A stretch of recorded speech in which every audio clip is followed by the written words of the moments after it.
बच्चा लोग good morning. कैसन हो? ठीक हो? कैसी रही आप लोगों की छुट्टी? खूब आनंद उठाए। बहुत लोगों का कहना है कि भाई वीडियो वीडियो वीडियो, तो लो भाई आपका वीडियो आ गया आपके ग्लोरियस इंस्टीट्यूट कुर्जी बालू पर राहुल सर के द्वारा 8, 9, 10 बिहार बोर्ड सीबीएसई दोनों में मैथ्स का और 10th क्लास का एक एक्स्ट्रा सब्जेक्ट हिस्ट्री। अभी एसएसटी में हिस्ट्री स्टार्ट किया गया जिसका वीडियो आपको डेली प्रोवाइड किया जा रहा है। हमारा लिंक है ग्लोरियस इंस्टीट्यूट कुर्जी बालू, सिर्फ glorious institute by Rahul sir type करो, आपके यूट्यूब चैनल पे ये आ जाएगा। आपको वर्क भी दिया जाएगा जो आपको डेली करना है। तो आइए हम लोग समय को न खाते हुए, समय को बर्बाद न करते हुए हम लोग अपना क्लास को स्टार्ट करते हैं। बाद में तो बातचीत होती रहेगी आप लोगों से, ढेर सारा वो हो गई ढेर दिन पिटाई सिटाई, बातचीत, हंसी मजाक, खेल कूद, गाना बजाना। तो अब पढ़ाई पे ध्यान देते हैं, उसके बाद में बात करेंगे। आप लोग को याद है या फिर मतलब भूल गए हमको? अच्छा याद है। चलो सबसे पहले मैं बात करता हूँ क्लास 10th का। ये बिहार बोर्ड का वास्तविक संख्या पहला चैप्टर है, जिसमें सबसे पहले आपको पिछले क्लास की हम थोड़ा सा याद दिला दें कि 9th में आपने पढ़ा था पूर्ण संख्या, प्राकृत संख्या, सम विषम अभाज्य, सह अभाज्य, यौगिक संख्या। तो उसको एक बार रिवाइज कर देते हैं। प्राकृत संख्या वो है जो गिनती की संख्या है, 1 2 3 4 5 6 7 8 गिनती की संख्या को प्राकृत संख्या कहते हैं जब उसमें जीरो को शामिल कर देते हैं। यानी गिनती की संख्या में जब जीरो को शामिल करते हैं तो उसको पूर्ण संख्या कहते हैं। उसको 0 1 2 3 4 5 6 7 से डिनोट करते हैं। उसके बाद बात करते हैं सम संख्या, जो संख्या 2 से पूरा पूरा विभाजित हो जाए। A number which is divisible by 2 then it is called even number. वैसी संख्या जो 2 से पूरा पूरा कट जाती है उसको सम संख्या कहते हैं। 2 4 6 8 10 12 14 इस तरह से। और वैसी संख्या जो 2 से पूरा पूरा न विभाजित हो, a number which is not divisible by 2 then it is called odd number, जो 2 से पूरा पूरा न कटे। और वैसी संख्या जो सिर्फ एक और अपने आप से कटे उसको अभाज्य संख्या कहते हैं। वैसी संख्या जो सिर्फ एक और अपने आप से कटे, किसी दूसरी ओर से ना कटे, उसको अभाज्य कहते हैं। और वैसी संख्या जो एक और अपने आप के अलावा दूसरे से भी कटे, a number which is divisible by more than 2 digit then it is called compound number या कंपोजिट नंबर, उसको हम लोग यौगिक संख्या कहते हैं। हम लोग मेन जो हमारा आज 10th का टॉपिक स्टार्ट होने वाला है वो यहां से स्टार्ट होने वाला है, परिमेय संख्या, रेशनल नंबर। वैसी संख्या जिसे p बट्टा q, वैसी संख्या जिसे p बट्टा q यानी बट्टा के रूप में, अंश और हर, न्यूमरेटर बाय डिनोमिनेटर के रूप में लिखा जाता है, और q जीरो ना हो, क्योंकि किसी भी संख्या के नीचे जीरो कर देने पर वो इंडेफिनिट यानी अनंत की ओर इशारा करता है, इसलिए q जीरो ना हो तो हम उसको क्या कहते हैं? परिमेय संख्या कहते हैं। A number which is represented by p by q where q not equal to 0 are called rational number. Example के तौर पे ये आपका परिमेय संख्या है। क्लियर है? वैसी संख्या जिसको बटा में p बटा q में लिखे और q जीरो ना हो। आपको 10th क्लास में नया चीज मिलेगा, इसकी चर्चा हम लोग 9th में नहीं की है, इसलिए नया है यूक्लिड विभाजन एल्गोरिथम। यूक्लिड विभाजन एल्गोरिथम क्या है? तो यूक्लिड एक गणितज्ञ थे, पाइथागोरस, यूक्लिड, थेल्स, ये सब आपको धीरे धीरे आगे ज्योमेट्री में भी मिलेंगे। इस नियम के अनुसार एक धनात्मक यानी पॉजिटिव, जिसके आगे प्लस, ये पॉजिटिव, ये पॉजिटिव, ये पॉजिटिव, ये पॉजिटिव, एक धनात्मक पूर्णांक a को किसी अन्य पूर्णांक को भी धनात्मक b से, a से हमेशा b छोटा होना चाहिए, अगर इस प्रकार विभाजित किया जाता है कि शेषफल r प्राप्त हो, तो और r प्राप्त हो जिसमें r b से छोटा होना चाहिए। यानी कहने का मूल है कि a को b से भाग दे तो शेषफल क्या प्राप्त हो? r। और जाहिर सी बात है भाई कि वो शेषफल है तो b से हमेशा क्या होगा? छोटा। यही यूक्लिड विभाजन एल्गोरिथम दिया गया। इसके अनुसार एक परिमेय निकाला गया, और वो परिमेय था कि उपर्युक्त परिभाषा से माना कि a और b दो धनात्मक पूर्णांक है।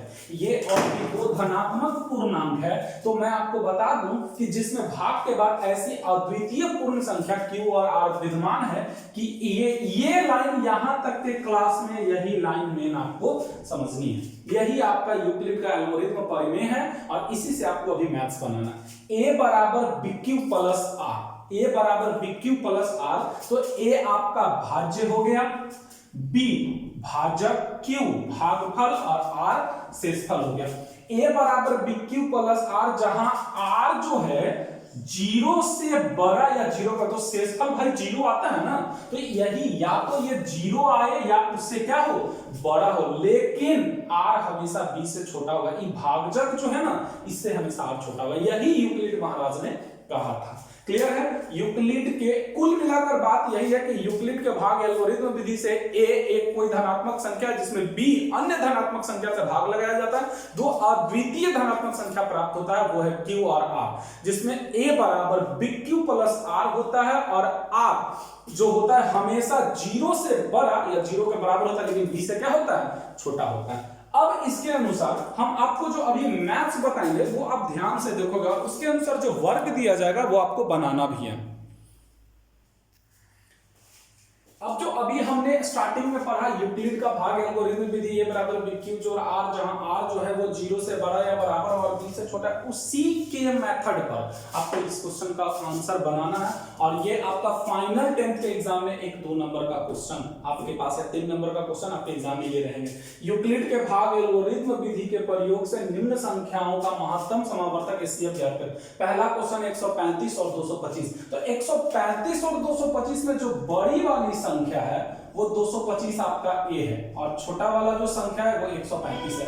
अब आपको इससे इसमें भाग लगाना है, तो इससे इसमें भाग लगाना है, तो कितने बार में लगेगा, एक बार में, तो शेषफल कितना बचेगा, तो शेषफल बचेगा 5 में से 5 गया तो 0 और 12 में से 3 गया 90, यही आपका शेषफल बचेगा। अब उसके बाद ये जो b है ना, यही यहां आ जाती है 135 और ये जो r आपका आया वो यहां आ जाएगा 90। फिर भाग लगाओ, एक बार में जोड़, इसको घटाओ तो 5, 13 में से 9 गया, आपका कितना बचा 4।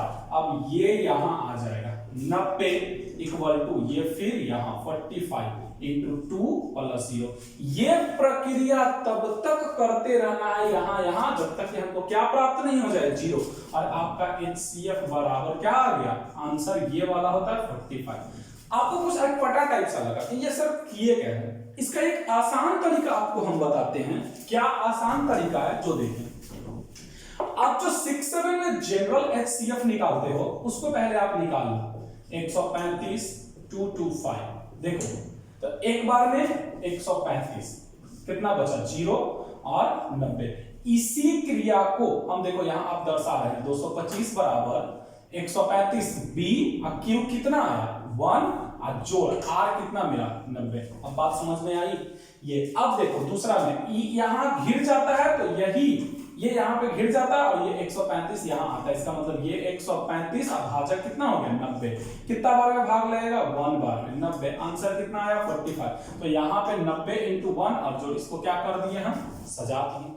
बात को समझ में आ रही होगी आपको। अब 45 को फिर घेर दिए और ये 90 2 बार में, 45 दूनी 90 कट गया, कितना आया 0। तो वही काम यहाँ पर 90 बराबर 45 इंटू 2 प्लस 0, इसलिए HCF बराबर कितना आया 45।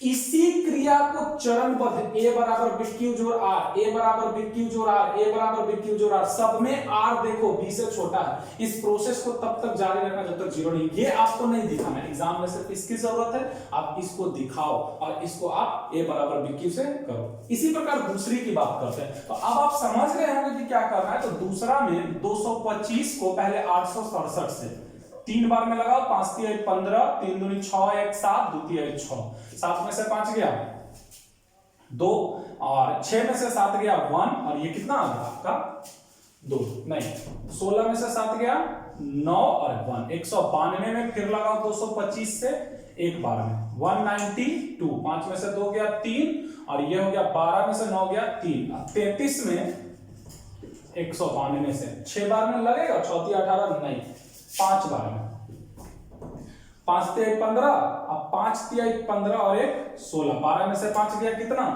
7 और ये हो गया 17, 18 में से 2 27 में 33 से एक बार में 27, कितना बचा 6 में 27 से 4 24 और 3 में फिर 6 से 2, यही आपका बचा 0। ये 6 क्लास का मेथड था, हमको इसकी जरूरत नहीं है, हमको इसको यूक्लिडियन मेथड से शो करना। तो यूक्लिडियन मेथड से देखो ऐसे हम कर सकते हैं। इसका सही आंसर लिखने का जो तरीका है क्वेश्चन नंबर 2 का कि यूक्लिड के भाग एल्गोरिथम से ए बराबर PQ जोड़ R, इसलिए 867 बराबर 225 इंटू 3 अब प्लस 192। अब 225 बराबर 192 इंटू ये वाला 1 जोड़ 33, अब ये वाला 192 बराबर 33 इंटू 5 जोड़ 27। अब यहाँ पे 33 बराबर 27 इंटू 1 प्लस 6, 27 बराबर 6 इंटू 4 जोड़ 3, 6 बराबर 3 इंटू 2 जोड़ 0, और हमारा HCF इक्वल टू ये आंसर। You understand? समझ में आ गए? यानी कहने का सेंस हुआ हमको कि इस मेथड को इसके अनुसार सजा देना। आगे हम लोग पढ़ेंगे एक व्यक्ति लेमा का कथन। तो किसी भी कथन को प्रोसेस बाय सजाने की क्रिया को लेमा कहा जाता है। तो हम लोग इसी का उपयोग कर रहे हैं और आप समझा कि इसको कैसे हम इसमें सजा दिए। यानी ये होता है A B Q R, फिर यही यहां आता है और ये यहां आता है, फिर ये यहां। इस क्रिया को देखो ऐसे होती है, ये यहां, ये यहां, ये यहां, ये यहां, ये यहां, ये यहां। आप ऐसे करके ऐसे आप सजा दो। तो आप ये समझ गए होंगे। अब लास्ट क्वेश्चन एक बार मैं फिर इसको समझा रहा हूं, उसको आप समझने का अच्छे से कोशिश कीजिएगा और आई होप आप समझ जाओगे। तो उसके बाद आपको आंसर खुद बनाकर और हमको दिखाना है। आपके एक्सरसाइज 1 में भारती भवन में भी है और BTBC का जो बुक है उसमें भी इस तरह का क्वेश्चन दिया हुआ है। आपका 3rd नंबर जो क्वेश्चन, इसको आगे बढ़ाते हैं, फिर से एक बार देख लो। 4052 को 12,576 से हमने भाग लगाया 3 बार में, तो ये आया, घटा दिए, फिर 9 बार में तो ये आया, फिर ये। अब उसके बाद 148 से भाग लगाओगे तो फिर 1 बार में ही आपका लगेगा 148। 12 में से 8 गया 4 और 6 में से 4 गया 2, 124 को 148 से एक बार में 124, 24, 24 को 124 से 5 बार में 120, 4 को 24 से 6 बार में 24। इस प्रोसेस को तब तक जारी रखना जब तक कि 0 आया। इस प्रोसेस को यूक्लिड के भाग एल्गोरिथम से, यूक्लिड के भाग एल्गोरिथम या विभाजन एल्गोरिथम से A बराबर BQ जोड़ R, इसलिए कितना था 12576 इक्वल टू 4052 इंटू 3 अब प्लस ये वाला 420। देखो ये इंटू ये प्लस ये, अब ये वाला जो है यहां आ गया 4052, ये वाला यहां, तो हम कैसे लिखेंगे ये 420 इंटू 9 और प्लस में ये वाला लिखेंगे 272। अब ये वाला यहां आएगा 420 और ये वाला यहां 272 इंटू 1 अब प्लस में रिमाइंडर 148, ये यहां इंटू 1 और जोड़ 124, 148 बराबर 124 इंटू 1 और जोड़ 24, 124 बराबर 24 इंटू 5 जोड़ 4, 4 into 6 plus 0, HCF equal to कितना। यही आपका है भाग एल्गोरिथम विधि से, यूक्लिड के भाग एल्गोरिथम विधि से HCF ज्ञात करना। आपके एग्जाम में 3 नंबर का क्वेश्चन आपको आएगा, ये ऑब्जेक्टिव है 1 नंबर का, आपको इसको कंप्लीट करना। और इस तरह का बहुत सारा क्वेश्चन है आपके पेज में, बुक में, आप उसको बनाओ। क्लियर है? If you any problem then you can call of this number and send any message on my WhatsApp number 7277 26083। अभी आपके स्क्रीन पे एक दूसरा क्वेश्चन दिया गया। पहले वाले क्वेश्चन में हमने यूक्लिड के भाग एल्गोरिथम से HCF निकालने का कोशिश किया और वो बहुत अच्छा रहा और आपको बनाकर आना भी है। अब हमारा जो क्वेश्चन है, एक ही टाइप का भी बहुत सारा क्वेश्चन आपके बुक में आएगा। तो कैसे बनाना है थोड़ा ध्यान से देखिएगा।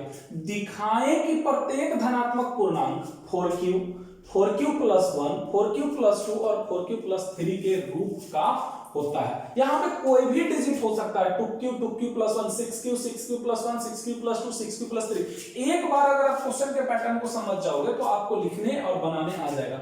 आंसर में माना कि a कोई धनात्मक पूर्णांक है, माना कि a कोई धनात्मक पूर्णांक है तथा भाजक उसका b है, और b का वैल्यू देखो दिया हुआ है, कितना क्वेश्चन में दिया हुआ है 4। तो अब आप यूक्लिड के भाग एल्गोरिथम से ये वाला जानते हो ना कि ये बराबर बी क्यू जो आर होता है, आर 0 या उससे बड़ा और बी से छोटा होता है। तो खुद थिंक करो कि b का वैल्यू कितना दिया हुआ है 4, तो b का वैल्यू 4 दिया हुआ है, तो r 4 से छोटा ही होगा ना। और कितना वैल्यू हो सकता है 0, 1, 2, 3।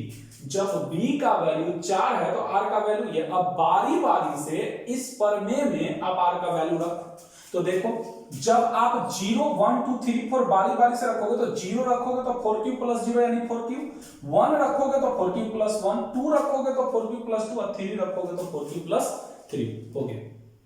रेडीमेड बना बनाया चीज है, आपको बस सिर्फ समझना है। इसके अगले वाले क्वेश्चन में सब समझ में आ जाएगी। अब अतः सिद्ध हुआ कि प्रत्येक धनात्मक पूर्णांक 4q, 4q plus 1, 4q plus 2 और 4q प्लस 3 के रूप का होता है।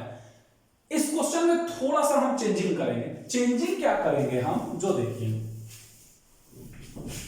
चेंजिंग यही करेंगे कि अब यहां पर क्वेश्चन को थोड़ा सा हम चेंज करेंगे। यहां पर थोड़ा सा हम ये करेंगे कि दिखाएं कि प्रत्येक धनात्मक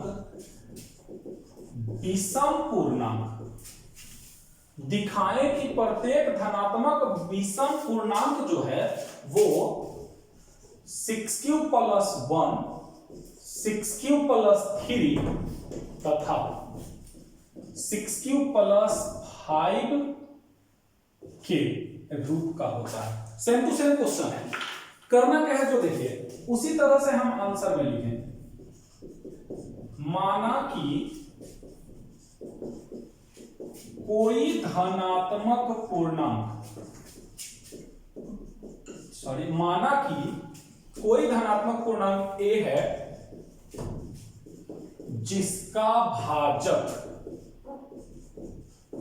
b बराबर, आप खुद बताओ कितना b नजर आ रहा है आपको, देखो सब में 6। इसलिए यूक्लिड के भाग एल्गोरिथम विधि से a बराबर bq प्लस r, जहां r क्या होगा 0 से बड़ा या बराबर और b से छोटा। चूंकि b का वैल्यू कितना दिया हुआ है 6, इसलिए r का संभावित मान 0, 1, 2, 3, 4, 5 तक जाएगा, यहां तक जाएगा। लेकिन चूंकि धनात्मक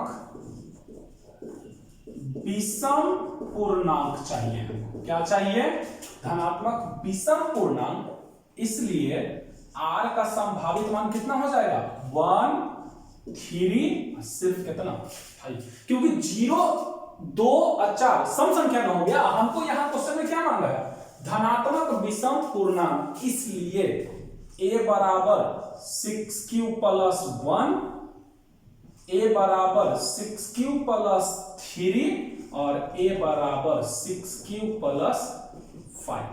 बात को समझ में आई। अतः उपर्युक्त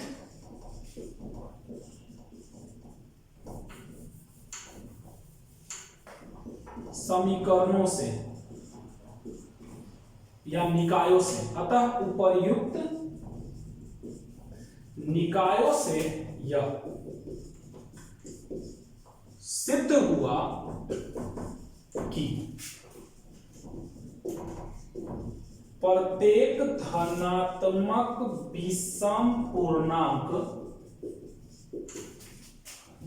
6q प्लस 1, 6q प्लस 3 और 6q प्लस 5 के होता है। That's all clear.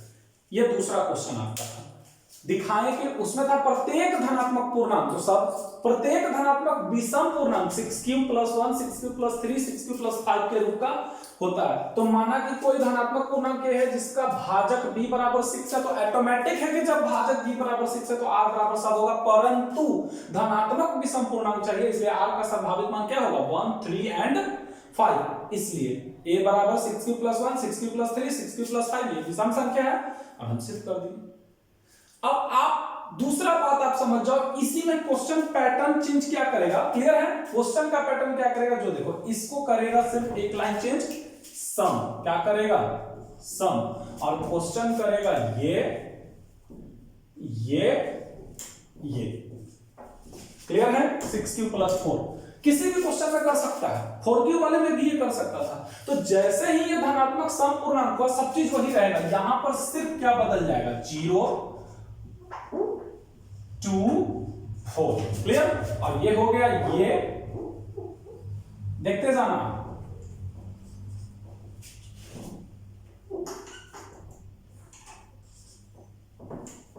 आपका आंसर सामने। विषम पूर्णांक बोला था तो विषम लिए सम पूर्णांक बोला, दिखाएं कि प्रत्येक धनात्मक सम पूर्णांक 6q 6q + 2 तथा 6q + 4 के रूप का होता है। माना कि कोई धनात्मक पूर्णांक a है जिसका भाजक क्या है b = 6, यूक्लिड के भाग एल्गोरिथम विधि से a = b q जोड़ r, जहां r 0 से बड़ा या बराबर होता है, b छोटा होता है, और b = 6 तो r का इतना वैल्यू होगा। लेकिन हमको चाहिए यहां पर धनात्मक कैसा सम पूर्णांक, तो r का संभावित मान 0 2 4 रख दिए, हमारा आंसर आपका सामने। आई होप अब आप समझ गए होंगे। दिखाएं कि प्रत्येक धनात्मक पूर्णांक 5q 5q + 1 5q + 2 5q + 3 5q + 4 का है। a बराबर कोई पूर्णांक लेंगे, b का वैल्यू 5 r का वैल्यू 4 तक आ जाएगा। अब उसमें सम बोलेगा तो 0 1 0 2 4 लेंगे, विषम बोलेगा तो 0 1 3 लेंगे। दैट्स ऑल, क्लियर है यहां तक? चलिए नेक्स्ट क्वेश्चन की हम बात करते हैं। हमारा जो नेक्स्ट क्वेश्चन है वो थोड़ा दूसरे टाइप का, उसी टाइप का है लेकिन उससे थोड़ा अलग है। यूक्लिड विभाजन परिमेयिका का प्रयोग करके दिखाएं कि प्रत्येक धनात्मक, इस चीज को मैं अंडरलाइन कर रहा हूं, धनात्मक पूर्णांक का वर्ग किसी पूर्णांक m के लिए 3m जो 3m + 1 के रूप का होता है। वो वाला जो था उसमें वर्ग वगैरह घन वगैरह नहीं रखा हुआ था, सिर्फ सम धनात्मक पूर्णांक विषम धनात्मक पूर्णांक, आप समझ गए। इसमें अब वर्ग और घन भी आएगा, और यही हमारा लास्ट आज का टॉपिक और क्लास होगा। एक्सरसाइज 1.1 का सभी क्वेश्चन आप आराम से बना सकते हैं। माना कि कोई धनात्मक पूर्णांक है जिसका भाजक यही है, पता चल जाएगा आपको b है, तो यूक्लिड के भाग एल्गोरिथम परिमेय से a = bq + r, जहां 0 से बड़ा और बराबर r और b से छोटा होगा। तो आप खुद जान रहे हो भाई कि a का वैल्यू 3 है तो r का वैल्यू 0 1 2 हो सकता है। अब यहाँ पे r का वैल्यू 0 लेंगे तो a का मान कितना होगा 3q, लेकिन क्वेश्चन मेरा क्या बोला वर्ग, तो दोनों तरफ वर्ग किए तो a² = 3q का होल स्क्वायर, तो a² = 9q², यहां तक कोई दिक्कत नहीं। अब अपने से हमको मन गढ़ंत काम करना है, क्या करना है जो देखना, हमको 3 यहां पे जो चाहिए उसको निकाल लेना है। 3 चाहिए, निकाल लिए, जो भी बच गया 3 निकालेंगे तो 3 उसको हम क्या मान लिए m, हमारा रूट कैसा हो गया 3m, हम इसको क्या माने जो बच गया उसको m माने। नेक्स्ट r का वैल्यू अब क्या रखें 1, r a = 3q + 1, दोनों तरफ वर्ग किए, a² था a² जोड़ 2ab जोड़ b², इसका स्क्वायर ये, इसका स्क्वायर 2ab तो 2 3 6 के। फिर क्या किए, देखो यहाँ पे 1 चाहिए तो ये तो हमको आया हुआ है, इसको छोड़ दिए, इसमें हम 3 को कॉमन निकालें तो इतना बच गया, और इसको हम क्या मान लिए m मान लिए, 3m + 1। यानी कहने का सेंस हो कि इसमें जो भी चीज फालतू आता है उसको हम क्या मान लेते हैं, जो हमको चाहिए m मान लेते हैं। एक बार फिर से मैं समझा रहा हूं आपको, यहां तक आपको कोई प्रॉब्लम नहीं है, ये लाइन सही है। उसके बाद हमको r = 0 लिए, a = 3q, दोनों तरफ वर्ग किए क्योंकि क्वेश्चन मेरा मांगा है वर्ग करने के बाद आ गया a² = 9q², 3 कॉमन लिए तो 3q² मेरा बच गया, इसी को हम क्या मान लिए m, यहां लिख दिए 3m के रूप में, मेरा ये वाला आ गया।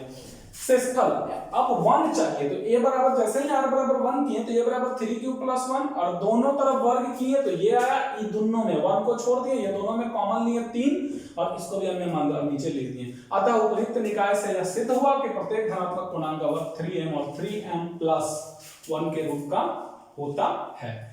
इसी टाइप का फिर एक क्वेश्चन हम आपको दिखाते हैं, वर्ग वाला ही।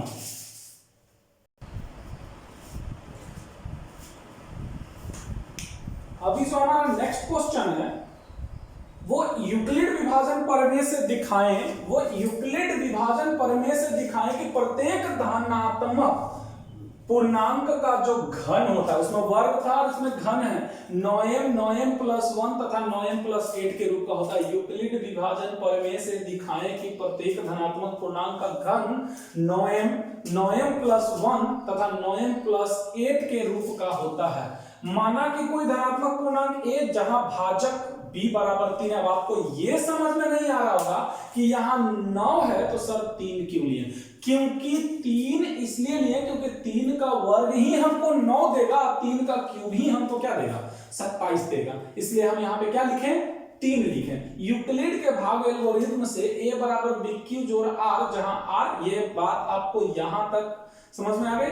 a का वैल्यू 3 लिए हम यहां पर, सॉरी, जैसे ही हम यहां पर b का वैल्यू 3 लिए तो r मेरा क्या हो जाएगा, 3 से छोटा 0 1 2, तो r बराबर 0 लेंगे तो a बराबर 3 क्यू, r बराबर 1 लेंगे तो a बराबर 3 क्यू 1 और r बराबर 2 लेंगे तो a बराबर 3 क्यू प्लस 2। हमको यहां तक के बाद बात याद क्या करना है, घन करना। घन का मतलब क्यूब। तो जैसे ही हम 3 क्यू का क्यूब किए तो 27 क्यूब आया। और हम क्या बोले थे, हमको जो जरूरत है उसको सिर्फ रखेंगे, बाकी सबको m मान लेंगे। तो 9 को कॉमन लिए तो 3 क्यूब बच गया, इसको हम क्या मान लिया, m बच गया मेरा 9m। दूसरे वाले का इसका जब क्यूब निकाले तो एक क्यूब जोड़ 3a स्क्वायर, ये फॉर्मूला है भाई, ये आपको याद करना होगा कि a प्लस b का होल क्यूब बराबर एक cube plus 3a square b जोड़, यहां लिख देते हैं हम a प्लस b के होल क्यूब बराबर फॉर्मूला होता है एक cube plus 3a square b जोड़ 3ab स्क्वायर जोड़ b क्यूब। ये फॉर्मूला, उसी फॉर्मूला में हम इसको तोड़ दिए तो आ गया मेरा, देखो 3 का क्यूब किए तो 3 का 3 वर्गमूल, 3 का 3 3 9 3 27 क्यूब 3 और 9 27 क्यू स्क्वायर जोड़ 3 3 9 क्यू प्लस 1। अब इस तीनों में 9 कॉमन है, 9 कॉमन है, हमको 9 चाहिए भी ले लिए, बाकी को हम क्या मान लिए m और 1 को रेडीमेड। ठीक उसी तरह 3q प्लस 2 का क्यूब करना, वही कर दिए। अब जो फालतू था 9 लेकर कॉमन ले लिया और उसी तरह से हम इसको लिख दिए।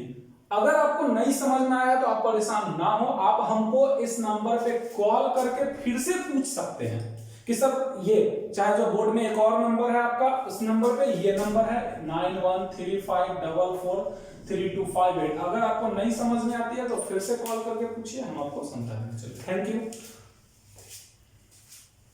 नेक्स्ट क्लास आपका कल जारी होगा।